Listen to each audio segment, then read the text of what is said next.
நான் காதம்பரி முருகன். இன்னைக்கு நம்ம பார்க்க போகிறது 10 best medicine in the world. அதாவது உலகத்திலே 10 நல்ல மெடிசன், நேச்சுரலான மெடிசன் என்னென்ன அப்படின்னு தான் நம்ம பார்க்க போகிறோம். இந்த மெடிசன் வந்து டேப்லெட் ஃபார்மில், வேக்சின் ஃபார்ம்லலாம் இருக்க போகிறதுல இது ரொம்ப நேச்சுரலான மெடிசன்ஸ் என்னெல்லாம் இருக்குது, நம்மளோட 10 மெடிசன்ஸ் என்ன அப்படின்னு பார்க்க போகிறோம். ஸோ ஃபஸ்ட்டு வந்து ஒரு மெடிசனாக நான் சொல்கிறேன். இது வந்து ஆர்டர்லலாம் இல்லை. ஸோ இதுதான் பெஸ்ட்டு, இதுதான் வேர்ஸ்ட் அந்த மாதிரிலாம் இல்லை. 1 to 10 சும்மா அப்படி ரேண்டமாக தான் சொல்கிறேன். ஸோ ஃபஸ்ட்டு மெடிசன் என்ன, அப்படி ஃபஸ்ட் பெஸ்ட் மெடிசன் இந்த வேர்ல்டு என்னென்னா நம்மளோட சூரிய ஒளி, சன்லைட். ஸோ சன்லைட்டில் நம்மளுக்கு விட்டமின் டி நிறைய கிடைக்கும்.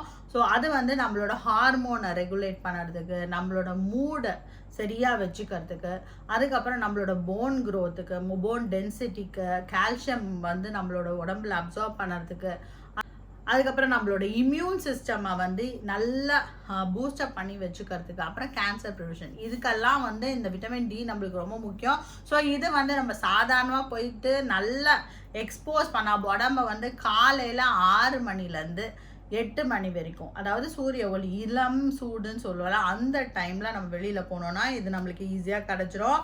அண்ட் அதே மாதிரி ஈவினிங்கில் 3 மணிலேருந்து சன்செட் வரைக்கும் நீங்கள் வெளியில் இருந்தீங்கன்னாவே நம்மளுக்கு ஈஸியாக அந்த விட்டமின் டி வந்து நம்மளுக்கு ஈஸியாக கிடைக்கும். சன்செட்லேருந்து ட்ரை பண்ணி சன்லைட்லேருந்து ஸோ ட்ரை பண்ணி பாருங்கள். ஸோ ரெண்டாவது நம்ம லிஸ்ட்டில் இருக்கிறது என்னன்னு பார்த்தீங்கன்னா ஃபாஸ்டிங். ஸோ அதாவது விரதம் இருக்கிறது அப்படின்னு சொல்லுவாங்க இல்லையா தமிழில். ஸோ ஃபாஸ்டிங், இன்டர்மீடியட் ஃபாஸ்டிங், எல்லா விதமான ஃபாஸ்டிங்கும் இப்போ நிறைய வந்துருச்சு.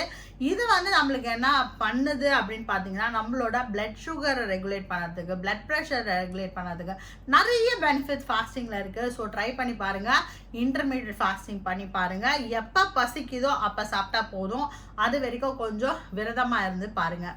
ஸோ தேர்டு நம்ம லிஸ்ட்டில் இருக்கிறது வந்து என்ன அப்படின்னு பார்த்தீங்கன்னா வெஜிடபிள்ஸ் அண்ட் ஃப்ரூட்ஸ். நம்ம உடம்புக்கு மைக்ரோ நியூட்ரியன்ஸ், எப்படி macro nutrients, carbohydrates, proteins, fat, இதெல்லாம் நம்மளுக்கு எவ்வளோ தேவையோ அதே மாதிரி மைக்ரோ நியூட்ரியன்ஸ் நம்ம உடம்புக்கு ரொம்ப தேவை. அதுதான் நம்மளோட இம்யூனிட்டியை வந்து அடுத்தடுத்த நல்ல நோய் எதிர்ப்பு சக்தியை நம்மளுக்கு வந்து நல்லா கொடுக்கறது இந்த மைக்ரோ நியூட்ரியன்ஸ் தான். எப்போவுமே வந்து வெஜிடபிள்ஸ் அண்ட் ஃப்ரூட்ஸ் வந்து சீசனல், அதாவது இந்த சீசனுக்கு என்னென்ன வெஜிடபிள்ஸ் கிடைக்குமோ, இந்த சீசனுக்கு என்னென்ன ஃப்ரூட்ஸ் கிடைக்குமோ, அந்தந்த சீசனில் கிடைக்கிற ஃப்ரூட்ஸ் அண்ட் வெஜிடபிள்ஸை நம்ம சாப்பிடணும். இதை எப்படி கண்டுபிடிக்கலாம்னா, நீங்கள் போனீங்கன்னா கடைக்கு எந்த வெஜிடபிள் சீப்பாக உங்களுக்கு அந்த டைமில் அவைலபிளாக இருக்கோ அதுதான் வந்து சீசனில் இருக்கிற வெஜிடபிள்ஸ். அதே மாதிரி எந்த ஃப்ரூட் வந்து சீப்பாக இருக்கோ அதை வாங்கி சாப்பிட்டீங்கன்னாவே போதும். ஸோ இது வந்து உங்களுக்கு தேர்டு, நம்ம 3 முடிச்சிட்டோம். ஸோ 4வது நேச்சுரல் மெடிசன் என்ன தெரியுமா, நம்மளோட நண்பர்களும் நம்மளோட ஃபேமிலியும். அவங்க எப்போவுமே வந்து ஃபேமிலியோடையும் ஃப்ரெண்ட்ஸோடையும் இன்ட்ராக்ட் பண்ணிட்டு இருக்கிறது வந்து நம்மளுக்கு ரொம்ப நல்லது. இது வந்து என்ன ஆகுது, நம்ம நண்பர்களோட, நம்மளோட ரிலேட்டிவ்ஸ், நம்மளுக்கு ரொம்ப பிடிச்சவங்களோட இருக்கும்போது என்ன ஆகுதுன்னா நம்மளோட உடம்புல ஆக்சிடோசின் அப்படிங்கிற ஒரு ஹார்மோன் வந்து செக்ரேட் ஆகும், ரிலீஸ் ஆகும், நியூரோ கெமிக்கல் இது. ஸோ பிரெயினில் ரிலீஸ் ஆகுற இந்த ஆக்சிடோசின் தான் செரட்டோனின்கிற ஃபீல் குட் ஹார்மோனை நம்மளுக்கு வந்து இது வந்து சப்போர்ட் பண்ணோம். ஸோ நம்ம இப்போ ஹாப்பியாக இருக்கணும் அப்படின்னா டெய்லி நீங்கள் உங்களோட ஃப்ரெண்ட்ஸை 1 மணி நேரமாவது போய் பாருங்கள், இல்லை உங்கள் ஃபேமிலியோட 1 மணி நேரமாவது டைம் ஸ்பெண்ட் பண்ணால் பெட்டராக இருக்கும். இல்லைனா அட்லீஸ்ட் ஒரு ஃபோன் பண்ணி பேசினா கூட போதும். ஸோ அந்த பாண்ட் வந்து ரொம்ப முக்கியம். ஸோ 5th நம்ம லிஸ்ட்டில் இருக்கிறது என்ன அப்படின்னு பார்த்தீங்கன்னா லிசனிங் டு மியூசிக். ஸோ நல்ல பாட்டு அழகாக கேட்டோம்னாவே நம்மளுக்கு வந்து என்ன ஆகும்னா ஒரு காம் ஸ்டேட் ஆஃப் மைண்டுக்கு நம்ம போவோம். ஸோ அதுதான் ரொம்ப முக்கியம். இப்போ வந்து 6th என்ன இருக்கு, 6th நம்ம லிஸ்ட்டில் அடுத்த இருக்கிறது என்ன பார்த்தோன்னா யோகா, ப்ராக்டிஸிங் யோகா ப்ராக்டிஸ் பண்ணும்போது என்ன ஆகுது, நம்ம வந்து யோகா பண்ணும்போது என்ன பண்ணுவோம், ஆசனா பண்ணுவோம், பிராணாயாமா பண்ணுவோம், முத்ரா பண்ணுவோம், பந்தா பண்ணுவோம், அப்புறம் மெடிடேஷன், இதெல்லாம் சேர்ந்தது தான் யோகா. ஸோ இதை நம்ம பண்ணும்போது என்ன ஆகுதுன்னா, எஸ்பெஷலி ஆசனா பண்ணும்போது நம்ம ஃபிசிக்கல் மூவ்மெண்ட் கொடுக்குறோம். இதில் நம்மளோட உடம்புல இருக்கிற டீடாக்சிஃபிகேஷன் ப்ராசஸ் சொல்லுவோம், உடம்புல இருக்கிற தேவையில்லாத நச்சுத்தன்மை எல்லாம் வெளியில் போகும். அதே மாதிரி நீங்கள் பிராணாயாமா பண்ணும்போது நம்மளுக்கு ஆக்சிஜன் வந்து நிறைய நம்மளுக்கு சப்ளை கிடைக்கும். நம்ம வந்து மூச்சு பயிற்சி, தட் இஸ் அடக்கவும் செய்வோம். ஸோ அதெல்லாம் பண்ணும்போது நம்மளுக்கு வந்து இந்த பிராணாயாமா பண்ணும்போது நம்மளுக்கு நல்ல ஆக்சிஜன் ஃப்ளோ நம்ம உடம்புல நல்லா இருக்கும். ஸோ ஆக்சிஜன் ரெகுலேஷனுக்கு இது ரொம்ப நல்லது. அடுத்தது முத்ரா, பந்தா அண்ட் மெடிடேஷன் இதெல்லாம் பண்ணும்போது என்ன ஆகும்னா, முத்ரா பண்ணும்போது எஸ்பெஷலி பிரெயினுக்கும் பாடிக்கும் இருக்கிற கனெக்ஷனை வந்து நம்ம நல்லா புரிஞ்சிக்க முடியும். ஸோ அது வந்து கனெக்ஷன் நல்லா உருவாகும். ஸோ நல்லா உங்களுக்கு வந்து அடுத்த லெவல் அடுத்தடுத்த பிராணா ஃப்ளோவுக்கு வந்து இது ரொம்ப ஹெல்ப்ஃபுல்லாக இருக்கும். உங்களோட பாடியில் எந்த பிரெயினில் ஒரு முத்ரா பண்ணும்போதும் ஒரு பிரெயினோட ஒரு பார்ட் ஆஃப் த பிரெயினும் வந்து ஆக்டிவேட் ஆகும். ஸோ இது வந்து பாடி அண்ட் பிரெயின் கனெக்ஷனுக்கு ரொம்ப நல்லது. அதே தான் முத்ராஸ்க்கும், அதே தான் மெடிடேஷன் பண்ணோன்னா நம்ம ரொம்ப பீஸ்ஃபுல் ஆகிடும், நல்ல காம் ஸ்டேட்டுக்கு போகிறதுக்கு யூஸ்ஃபுல் ஆகும். எஸ்பெஷலி யோகா பண்ணோன்னா என்ன ஆகும்னா, மைண்டு, பாடி அண்ட் சோல், இந்த சோலை வந்து நான் நேச்சர்னு வச்சுப்பேன். ஸோ மைண்ட் பாடியை வந்து நேச்சரோட கனெக்ட் பண்ணி வைக்கிறதுக்கு வந்து இந்த யோகா ரொம்ப ஹெல்ப்ஃபுல்லாக இருக்கும். ஸோ இதுதான் நம்மளோட அடுத்த medicine. That is 6th medicine. 7th medicine staying active. எப்போவுமே ஆக்டிவாக இருக்கிறது, சுறுசுறுப்பாக இருக்கிறது. எந்த வேலை பண்ணாலும் எந்த வேலையும் ஒரு சுறுசுறுப்போட பண்ணுறது தான் அடுத்த மெடிசன்.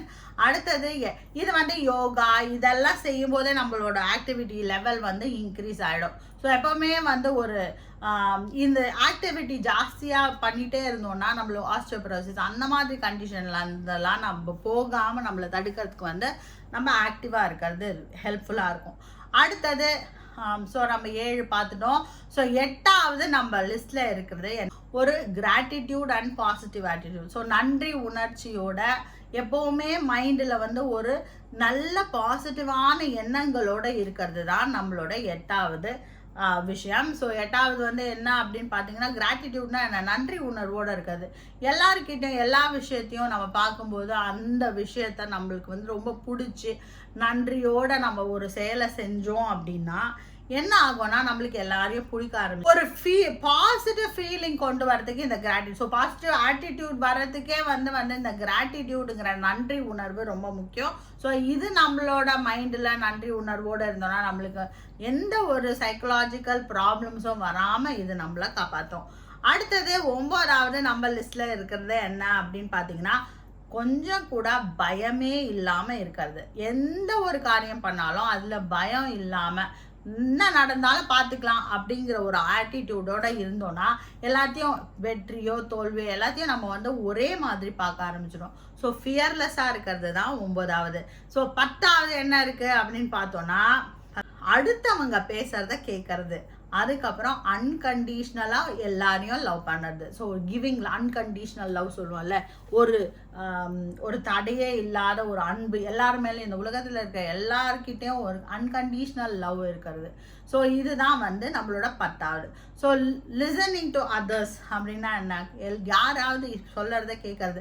நம்ம மைண்டில் ஒரு விதமான பர்செப்ஷன் நம்ம ஆல்ரெடி வச்சுருப்போம். ஆனால் மற்றவங்க சொல்கிறத நம்ம கேட்க ஆரம்பிச்சோன்னா நம்ம மைண்டில் இருக்கிற பர்செப்ஷனை நம்ம மாற்றிக்க முடியாது. அதாவது நம்ம ஒரு எண்ணத்தோடு இருப்போம் இல்லையா, அந்த எண்ணமே வேறு மாதிரி நம்மளுக்கு தெரியும். ஸோ அவங்களோட சைடுலேருந்து ஒரு ப்ராப்ளமை பார்க்கறதுக்கோ இல்லை ஒரு விஷயத்தை தெரிஞ்சுக்கிறதுக்கோ நம்ம யூஸ்ஃபுல்லாக இருக்கணும் அப்படின்னா நம்ம வந்து மற்றவங்க சொல்கிறத கேட்கணும்.